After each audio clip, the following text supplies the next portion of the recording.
kalau boleh dibilang setelah saat ini tahu bahwa TKN itu satu anugerah yang luar biasa, baru saya tahu. Tetapi dulu saya nggak tahu. Saya tahunya cuman saya pengen ikut amalian apa ya, yang buat menguatkan kondisi rohani dan spiritual. Apa ya? Ya dia orang tua kita gitu aja. Yang peduli dengan kita, tidak hanya keselamatan zahir tapi juga batin.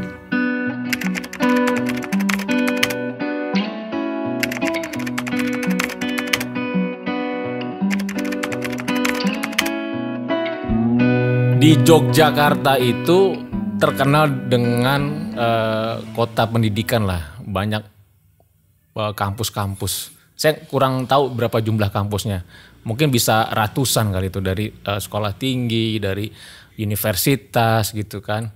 Nah, di samping saya ini seorang dosen yang juga punya selera humor tinggi. Ya Pak Arif ya, pripun kabarnya Pak? Alhamdulillah Mas Idan, alhamdulillah, baik. Ini beliau ini belum lama kalau enggak salah Ramadan itu dikukuhkan SK menjadi ketua lembaga dakwah. Insya Allah. Alhamdulillah. Emang sudah terjadi dong. Alhamdulillah. Gitu kan. Ngomong-ngomong lembaga dakwah nih Pak, di Jogja ini kan sedang bangun ini Pak ya, TKN Center di Dingkian itu tuh. Betul. Itu memang rencana ke depannya itu TKN Center tuh akan menjadi pusat apa? Karena setahu saya di samping-samping itu sudah mulai juga dibebaskan tuh. Kabarnya ingin jadikan usaha. Terus agak sedikit ke belakang buat jadi kayak semacam penginapan kalau buat transit-transit. Karena kan TKN Center ini dekat dengan bandara. Jadi rencana jangka panjang itu seperti apa Pak? Boleh cerita dong. Oke, makasih Mas Idan ya. Jadi gini, sedikit cerita ke belakang dulu banyak ya. Juga boleh Pak. Banyak boleh ya. Oke Mas, gini, jadi sebetulnya awal muasalnya Awal bahwa saya kemudian diminta untuk diamanai tanggung jawab sebagai ketua LDTKN itu bisa dibilang sesuatu yang sebetulnya bukan sesuatu yang ideal. Gitu. Iya. Ikhwan Jogja itu banyak yang potensial. Banyak yang potensial. Cuman memang belakangan yang potensi-potensi Ikhwan Jogja itu pada nggak kelihatan. Musim pandemi terutama. Bahkan sebelum musim pandemi, Ikhwan di banyak-banyak tempat yang potensinya banyak luar biasa itu pada belum muncul. Dan memang kayaknya belum banyak kegiatan-kegiatan untuk memunculkan potensi itu. Gitu kan. Paham. Nah, kemudian masa-masa bulan Syakban ya. Syakban itu kan kemudian kita TKN Jogja mengkonsolidasikan katakanlah berembuk lah ngomongnya gitu. Ini gimana nih kalau Ikhwan Jogja membangkitkan kembali suasana ke-TKN-an dan Ikhwan Jogja. Kemudian kita sepakati waktu itu ada Pak Yai Wafi sama Mas Idan kalau nggak salah. Malam-malam itu. Malam-malam. Saya nggak kenal sama Mas Idan waktu itu. Siapa ini? Karena saya ngumpet sambil makan. Kayaknya iya. Urusan yang rapat-rapat saya ngumpul lagi makanannya. Oke. Nah, waktu itu kemudian gini. Asal muasalnya kemudian saya ikut terlibat di kepengurusan itu. Gini Mas, sebelum agak jauh lagi. Mundur lagi nih. Mundur lagi. Saya Ikhwan lama sebetulnya. Ikhwan lama ya artinya Ikhwan lama tuh talkinnya lama. Betul. Sudah tahun 2006 lah sebelum gempa itu saya talkin. Tapi habis talkin saya memang kemudian tidak terlibat banyak di kepengurusan Korwil waktu itu. Ya, jadi saya lebih lebih banyak menikmati amaliyah sama teman-teman di kampung. Di kampungnya di mana Pak? Di kampungnya di Wonokromo. Wonokromo berarti itu 2006 sudah talqin zikir. Iya. Tetapi tidak aktif di kepengurusan. Iya. Kalau aktif 2008 ketemu saya. Karena safari dakwah kita mengunjungi. Iya makanya. Jogja. Tapi alhamdulillah sekarang saya ketemu juga sih. Saya tahu Mas Idan tuh ya itu Sakban itu di TKN Center. Sopo iki udah ngumpet makan mulu. Alhamdulillah kita ketemu lagi di sini. Alhamdulillah. Nah, hingga kemudian ketika gini. Saya saya banyak asik menikmati sama teman-teman saja. Iya, Amalia TKN sampai kemudian manakib. Bahkan 2006 sampai 2003 tahun sebelum ini ya. Itu bisa sebelum dikatakan sebelum tahun ini. Oh, jadi 2018 ya. Itu bisa dikatakan kita mempunyai satu tempat amalia, posko itu kita bilangnya. Itu setiap malam ada yang di situ. Khotaman. Khotaman. Enggak gini, ini menarik nih. 2006 berarti di Wonokromo Pak Arif ini sudah aktif dengan teman-teman di kampung itu untuk zikir TKN. Apakah dulu dari Korwil sempat masuk juga ke Wonokromo? Nah ini nih pertanyaan. Sampai akhirnya kok ada nyemprak sendiri nih orang Betawi nih gitu. Iya gini. Ini agak kembali lagi agak. Boleh deh, mundur terus gak apa-apa. Hati-hati kecebur. Ini udah 3 kali mundur. Oke. Kalau mundur lagi begini, asal muasal saya masuk TKN, itu boleh dibilang apa namanya? Ya memang saya kayak kalau boleh dibilang setelah saat ini tahu bahwa TKN itu satu anugerah yang luar biasa, baru saya tahu. Tetapi dulu saya nggak tahu. Saya tahunya cuman saya pengen ikut amalian apa ya, yang buat menguatkan apa namanya kondisi rohani dan spiritual. Oke. Gitu. Jadi dalam kondisi waktu itu sebetulnya apa namanya kondisi apa bukan kejiwaan ya, kalau kejiwaan nanti kayak orang gila, bukan kejiwaan. Betul. Tapi kondisi apa namanya kondisi psikis. Spiritual dan sebagainya. Saya mengatakan saya ini sangat lemah ya Allah, lemah sekali. Itu muncul perasaan itu mulai tahun berapa tuh Pak? Atau berarti kalau perasaan lemah dan ketidakmampuan saya. Jadi dalam itu ada suatu rindu untuk pencarian ya, gitu kan? Ya, intinya itu. Gitu kan? Itu mungkin mulai tahun 2000 awal tahun 2000. Awal tahun. Nah, bisa ketemu dengan surelanya gitu, takin zikir gimana tuh? Ini saya tarik mundur lagi nggak apa-apa ya? Makin mundur lagi duluan ya kan? Sebelum itu, jadi gini, memang kalau boleh saya bilang, ketika kita ingin mencari Tuhan yang hilang dalam tanda petik, insya Allah pasti akan menunjuki jalan-jalan itu. Saya nggak tahu suryalaya, saya nggak tahu TKN, saya nggak tahu tarekat, nggak tahu kemursyiden, tapi upaya untuk menemukan ya Allah, engkau tuh seperti apa katakanlah gimana gitu kan? Kemudian masuk ke sebuah proses pencarian. Kemudian gini, salah satu yang paling belakang saja. Upaya untuk menghadap Allah itu kan dengan sholat. As-sholatu mi'rajul mu'minin kan. Tapi mau sholat saya kayak gini bisa ketemu. Gimana sih sholatnya gitu kan. Kemudian saya bertanya, gimana sholat yang khusyuk itu sih? Ada pelatihan sholat khusyuk. Sholat khusyuk ya. Boleh sebut namanya? Abu Sangkan. Iya, nah tapi karena waktu itu mahal, saya mampunya hanya beli buku kan. Saya beli buku di mana di toko buku Jogja itu. Wah ini nih pelatihan sholat khusyuk. Saya baca pelatihan sholat khusyuk selesai.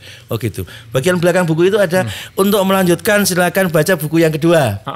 Bukunya namanya Berguru pada Allah. Merah agak tebal itu. Tak baca lagi, tak beli lagi, tak baca lagi. Itu sebetulnya juga dasar-dasar spiritual. Tentang nafs, tentang jiwa, tentang roh dan sebagainya ada di situ kan. Bagian belakang ada tulisannya untuk pelatihannya silakan temui ini di Jogja temui ini. Itu juga saya cari Mas. Ikuti juga, ketemu juga, kemudian saya ketemu bilang Mas kalau mau latihan ikut namanya Patrap kan, gitu kan. Di mana di masjid ini, Masjid Az-Zaitun namanya di Demangan. Nah, ada pojokan itu masjid. Setiap malam minggu saya ke sana sendirian dari Wonokromo ke sana hanya untuk mencari Tuhan yang hilang itu. Salah satunya itu. Itu kemudian kebetulan saja jadi begini. Belakangan saya juga tahu bahwa itu hanya sebuah step proses. Betul. Karena kalau kita melihat konsepnya ini agak beda. Betul. Tahu ya Mas Dan ya, gitu kan. Tapi kemudian dalam proses itu saya kemudian omong-omong sama teman di Wonokromo, Mas, mbok nek ono amalian aku tak melu Mas, kalau ada amalia apalah saya tak ikut. Nah itu aja saya bilang begitu. Sesederhana itu maksudnya gini, setelah ikuti proses itu tetap katakan masih belum kayak close group itu belum match lah ya. Mbok saya tak ikut, dia yang bilang oh ya lupa Mas, 3 bulan mungkin ya 2 bulan 3 bulan tiba-tiba dia datang ke rumah saya, Assalamualaikum Pak, ada apa Mas? Lah katanya mau ikut amalian. Saya ingat dulu. Oh iya dulu saya pernah minta. Jawabannya 3 bulan. Jawabannya 3 bulan setelah itu amalian. Pertama kali saya ikut kemudian ke TKN. Itu 2006 2006 mungkin ya. Dari 2000 rasa pencarian itu muncul sekitar 5-6 tahun itu ada teman ngajak untuk ikut amalia. Dan ternyata amalia itu amalia TKN. Iya. Yang awalnya saya nggak paham Amalia TKN, wes pokoknya ikut aja. Ini model apa ini? La ilaha illallah. Saya juga awalnya agak, ini gimana sama tetangga sebelah, apa nggak mengganggu? Pernah perasaan seperti itu. Tapi kemudian kebetulan 2006 itu gempa. Oke. Hikmah dari gempa adalah teman yang awal yang sudah mengawali Amalia di TKN di Wonokromo itu, yang sudah ada itu kemudian mengajak kita keliling ke ikhwan-ikhwan yang terdampak gempa setiap malam. Oh, oke. Setiap malam, setiap malam saya lama-lama menikmati. Oh, enak juga ini. Awalnya saya kan duduk di belakang, Mas. Bukan berarti tidur ya. Tawajuh. Nggak kenal tawajuh. Saya malu tuh karena kan nada dan irama saya belum paham kan, saya kan. Betul. Dan ini model apa? Saya cuma diem aja. Tapi selesai itu safari keliling ke ikhwan-ikhwan terdampak gempa itu, wow, semangat saya. La ilaha illallah gitu kan. Kemudian saya juga diberi kemudahan juga, tak baca bukunya ini, buku Ukudul Juman. Tak lihat gitu. Ini gampang kok ngapal kayak ini. Tak lihat, nggak ada 1 bulan mungkin. Teman saya habis sholat asar gitu, saya dimintangi mami, khotaman nggak Mas? Dia monggo, silakan. Mimpin khotaman saya pertama kali. Kaget dia, kok jenengan malah hafal Pak? Gitu. Ini gini kok Mas. Sejak itu insya Allah hampir setiap malam saya ngumpul sama teman. Allah. Dan talqin itu dengan siapa gitu? Pas dapat talqin zikir? Pertama kali dari Pak Toha Kiai Toha. Oh, Pak Kiai Toha. Iya. Beliau masih bugar waktu itu ya? Iya, Pak Kiai Toha. Kemudian sempat ke Suryalaya. Nah, kemudian saya kenal Suryalaya. Saya tahu jalan ke sana. Katakanlah sudah paham. Oh, begini tuh. Saya ngajak teman. Tahun berapa pertama kali ke Suryalaya, Pak Arif? 2007 paling ya. Oh, berarti emang udah lama sekali ya. Itu. Nah, jadi prosesnya kayak gitu. Nah kemudian untungnya ada hikmah gempa juga, ada satu rumah namanya Pokmas P2KP Pokmas ya, rumah bantuan. Jadi kalau dulu itu di Bantul itu yang kena gempa dapat bantuan. Tetapi alhamdulillah orang Bantul itu agak cepat bangkitnya, recovery-nya cepat. Kena gempa, kemudian bata-bata ditata ulang, disusun lagi, dapat rumah sudah selesai, sampai selesai, bantuan datang. Bantuan tidak boleh untuk nambah ini, harus didirikan di tanah yang kosong, mulai pondasi artinya. Betul. Mulai pondasi, sehingga banyak bangunan-bangunan yang memang dibangun hanya karena dapat bantuan. Oke, itu sifatnya permanen atau sementara? Permanen, iya. Ya. Sehingga ada satu rumah yang kemudian kita tempati. Kita tempati rumah bantuan yang memang juga nggak dipakai kan. Kita tempati terus. Nah asiknya waktu itu kemudian 1-2 teman ngumpul. Ngumpulnya gini, ini asik juga. Masalah ini. Kalau saya kemudian bincang-bincang habis Amalia gitu kan. Satu kesimpulan saya, ini kita ini Mas gitu, saya bilang sama teman-teman. Kayaknya kita itu kumpulan orang-orang yang trouble semua. Kenapa tuh dibilang trouble? Ya artinya yang kita ngumpul di sana tuh semata-mata hanya ingin mendapatkan kesejukan Mas, kesejukan hati itu aja. Sehingga karena nikmatnya, karena mendapatkan itu, saya kemudian juga memang tidak sempat terlibat di kepengurusan korwil. Karena begitu menikmati gitu ya. Begitu menikmati. Bahkan kadang ada sedikit suasana yang agak tidak seimbang sana sama sini. Kita mengatakan sudahlah, itu urusan sana. Kita sini aja Amalia. Yeah. Maaf dulu sempat kayak gitu. Gitu. Hingga kemudian itu tahun lalu itu ada satu ikhwan, dia juga bukan pengurus korwil, tapi kemudian habis Amalia manakib, saya ingat saya, malam minggu, dia bilang sama saya gini, dia menantang saya, bukan menantang tapi mengingatkan saya, kalian ini jago kandang semua, kalian itu jago kandang semua, saya tahu kalian itu bagus, istiqomah gitu kan, bantu TKN Jogja gitu, saya bilang gitu. Artinya kemudian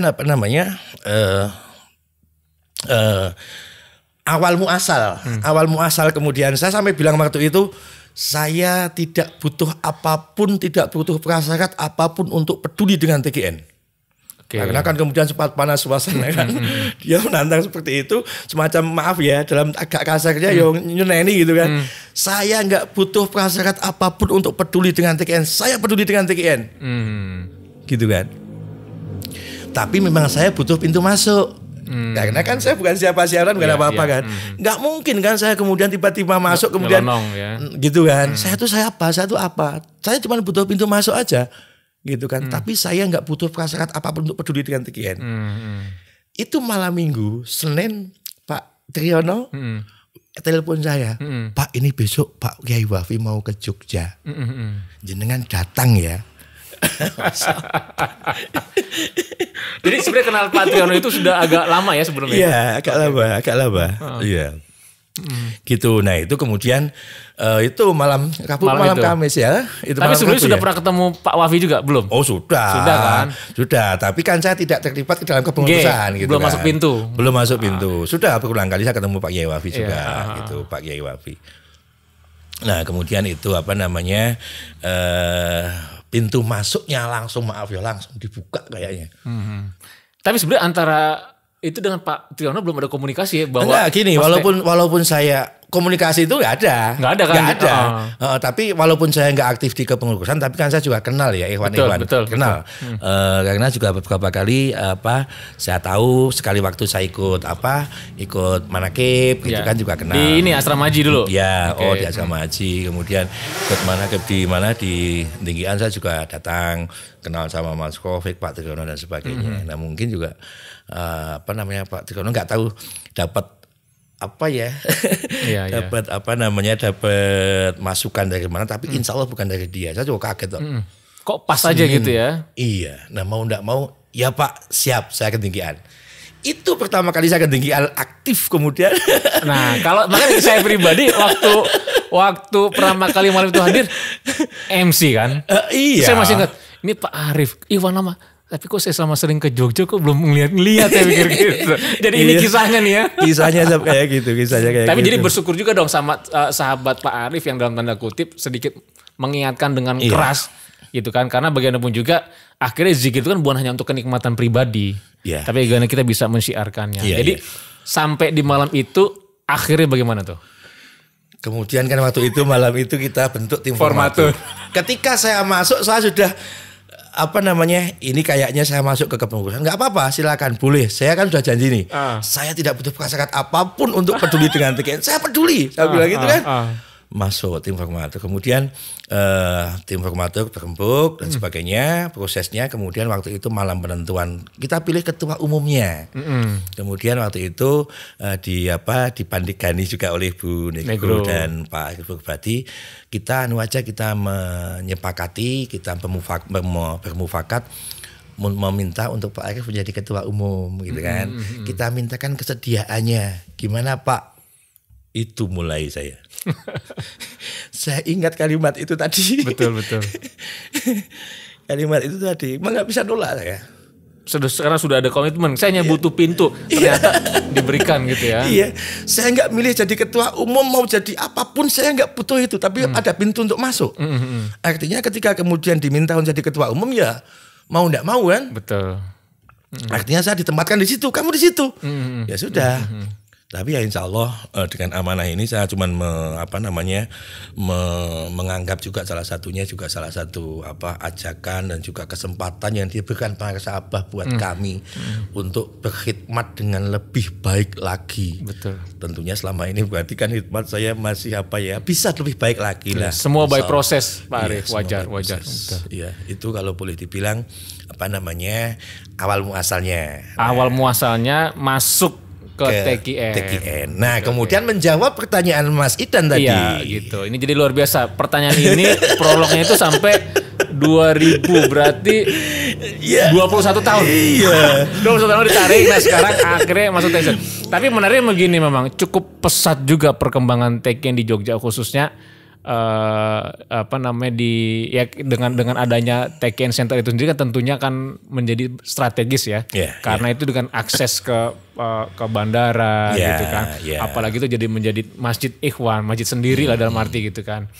Nah, sekarang Pak Arif sudah diamanahkan menjadi ketua LDTKN Jogja Nah mungkin bisa sharing nggak rencana-rencana ke depan itu Pak? Oke. Sempat saya sampaikan ketika kemudian kepengurusan sudah terbentuk, kemudian saya sampaikan. Itu malah saya sampaikan sebelum terbentuk bidang-bidang belum terisi. Jadi saya gini, ketua, sekretaris, bendahara sudah ada. Kita akan mengisi bidang-bidang. Kita isi bidang-bidang itu sesuai dengan satu jangkauan kita kemana. Oke. Kalau bahasa agak lebih profesional dikit ya visi misi katakanlah, gitu kan. Kita mau dibawa kemana TKN. Kemudian untuk mencapai itu kita butuh apa saja sih, untuk jenis kegiatan-kegiatan apa saja gitu kan. Untuk itu maka kita akan mengisi bidang-bidang. Jadi nanti bidang ini akan kita isi bukan isi personil, tapi isi tugas-tugasnya. Iya, sesuai kebutuhan. Sesuai dengan kebutuhan. Untuk itu maka kemudian personilnya yang menjalankan tugasnya ini. Yes. Nah, kemudian yang saya sampaikan waktu itu gini, TKN Jogja kita sudah punya TKN Center. Ya. Kalau TKN Center ingin dijadikan senternya TKN Jogja, maka mau tidak mau kita harus menjadikan TKN Center ini menjadi miniaturnya Suryalaya. Yes. Artinya benchmarknya ke sana ya. Benchmarknya ke sana. Jadi kita juga mesti memastikan amaliyahnya itu tertib sebagaimana Suryalaya. Oke. Gitu kan. Kalau bisa tentunya 24 jam mulai subuh, duhur, ngasar sampai kemudian subuh lagi. Sehingga ikhwan dari jauh yang tidak sempat ke Suryalaya menemukan piye to amaliyahnya tuh, datang aja ke TKN Center, bisa ketemu. Betul. Salah satunya seperti itu. Yang kedua, saya mengatakan begini, bahwa asetnya LDTKN itu titik khotaman. Oke. Kalau YSP asetnya kan aset tetap nih. Aset. Nah, tetapi kalau LDTKN pemangku manakib lah ya.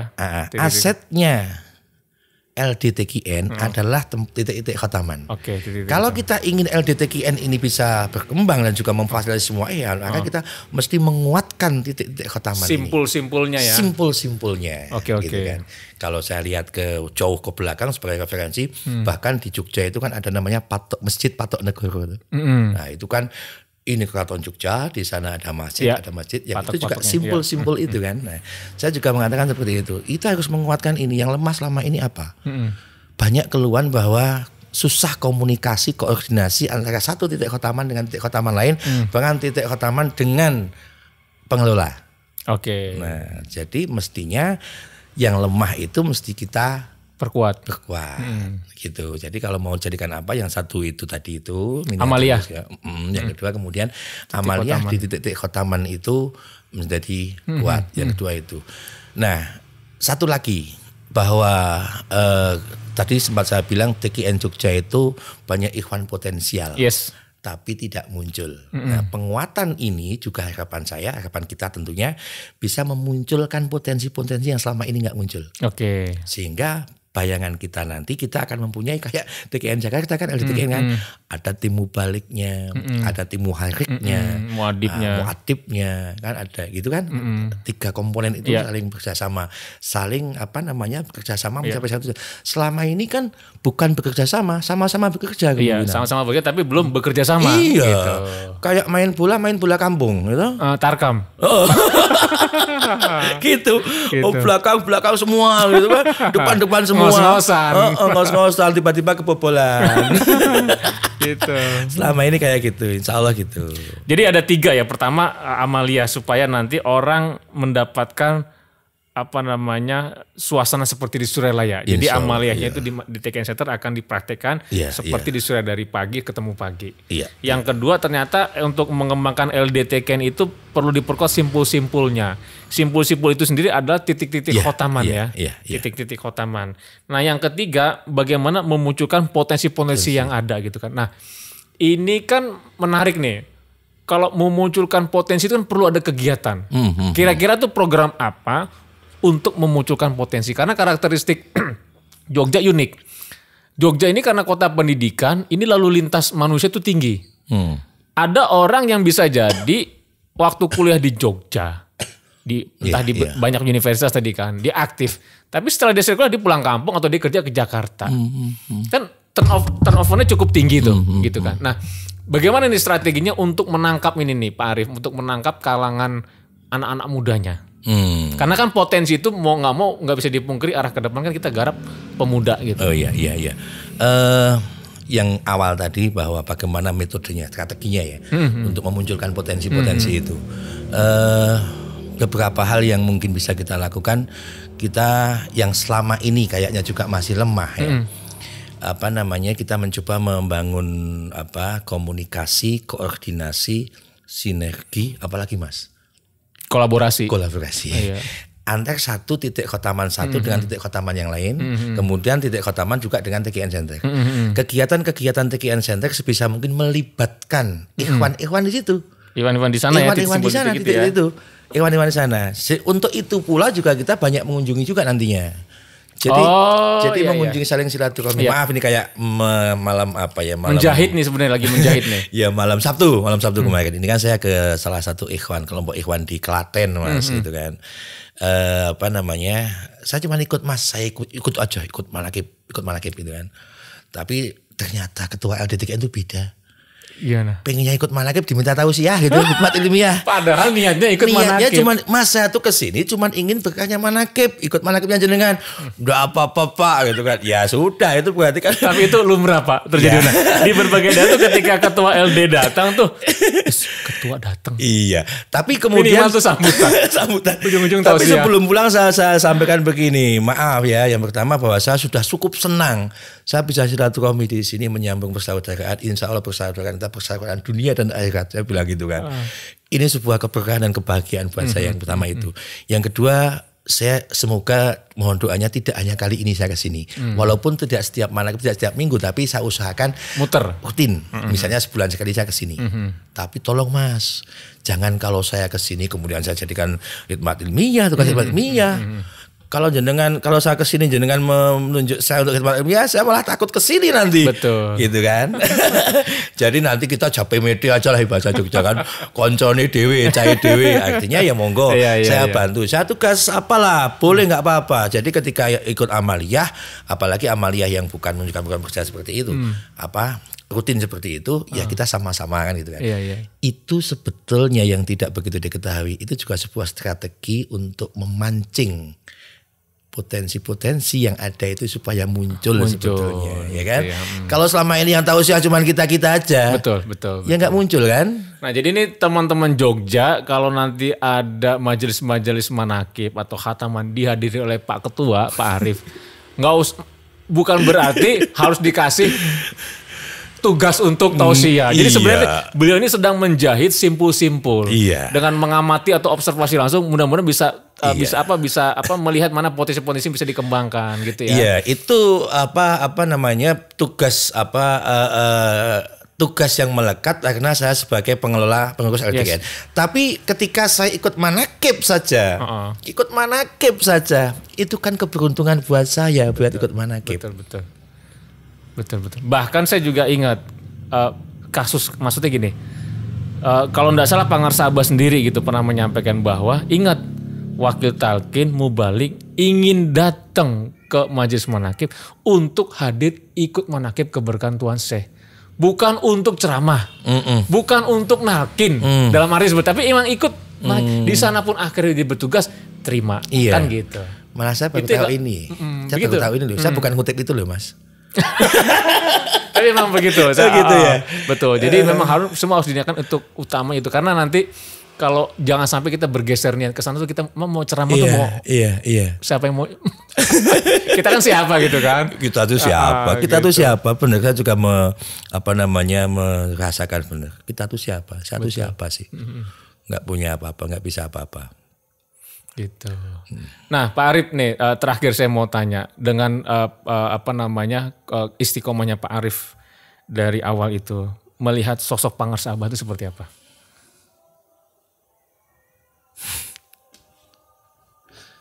Apa ya? Ya dia orang tua kita gitu aja. Yang peduli dengan kita tidak hanya keselamatan zahir tapi juga batin. Tidak cuma keselamatan dunia tapi juga akhirat, itu yang penting aja. Iya. Ya mudah-mudahan ini Pak Arif kita semua tentu berharap di akhir masa ini kita juga bisa terus bersama Pak Ngarsabah, terlebih lagi juga sekarang kondisi ini yang ya memang kita lebih baik fokus bagaimana terus bersama Pak Nasabah mengembangkan TKN sampai akhir hayat. Iya, sebuah karunia yang luar biasa bahwa kita bisa menjadi muridnya Pak Nasabah. Allah. Itu insya Allah. Dan sebetulnya yang dituntut dari kita itu simple kalau menurut saya. Apa yang sudah diajarkan sudah lakukan, nggak usah aneh-aneh gitu kan. Nggak usah improvisasi, nggak usah cari. Nah ini juga salah satu yang menjadi kelemahan dari kecerdasan Ikhwan Jogja. Maaf terus terang aja, karena banyak yang kemudian keilmuannya tinggi sehingga dia kemudian improvisasinya terlalu banyak. Padahal amaliyah tarekat ini cukup mudah sebetulnya. Apa yang diajarkan, ambil, genggam, lakukan, udah selesai. Betul. Kuncinya istiqomah. Istiqomah itu apa? Sekali waktu dalam perjalanan pasti ada kondisi lapang, ada kondisi sempit. Kondisi mudah, kondisi sulit. Tapi yang namanya istiqomah, jangan terpengaruh dengan itu. Udah lakukan aja. Itu juga harus disiapkan. Biasanya kita jarang yang tidak ditekankan untuk menyiapkan kondisi itu. Sehingga ketika kondisinya dibikin sempit, goyah. Ketika dibikin lapang, itu menjadi bablas. Padahal satu lagi bahwa kondisi sempit dan lapang itu sebetulnya kan Allah sedang ingin memastikan bahwa amaliyah yang kita lakukan itu betul-betul ilahi anta maksudi. Udah itu aja. Allah sedang ingin memastikan bahwa amaliyah kita itu betul-betul ilahi anta maksudi. Ini luar biasa nih, closing statement dari Ketua LDTKN ini adalah sebenarnya kalau kita poros ini dari Tanbih. Sinalogor di Naliang Jarum, ulah serek di Buana. Terima kasih banyak nih Pak Arif. Alhamdulillah saya sangat senang di Jogja ini bisa berjumpa Pak Arif. Ada semangat baru juga saya kalau ke Jogja karena memang cukup sering ke Jogja jadi bisa terus sama-sama bergesekan terus untuk mengembangkan TKN. Terlebih lagi juga dapat dukungan dari beberapa tokoh-tokoh sepuh seperti Bu Negro gitu kan, para penggerak. Apalagi para penggerak-penggerak yang sudah tidak ada, mudah-mudahan akan muncul potensi-potensi lain anak-anak muda khususnya yang nanti akan bisa meneruskan perjuangan kita. Amin. Terima kasih banyak nih Pak Arif. Makasih juga. Pokoknya kalau besok saya ke Jogja nggak boleh nolak diajak podcast lagi. Silakan. Saya nggak kasih ngomong supaya jangan panjang-panjang lagi nih. Nanti dia menghindar lagi. Oke, terima kasih. Oke, terima kasih.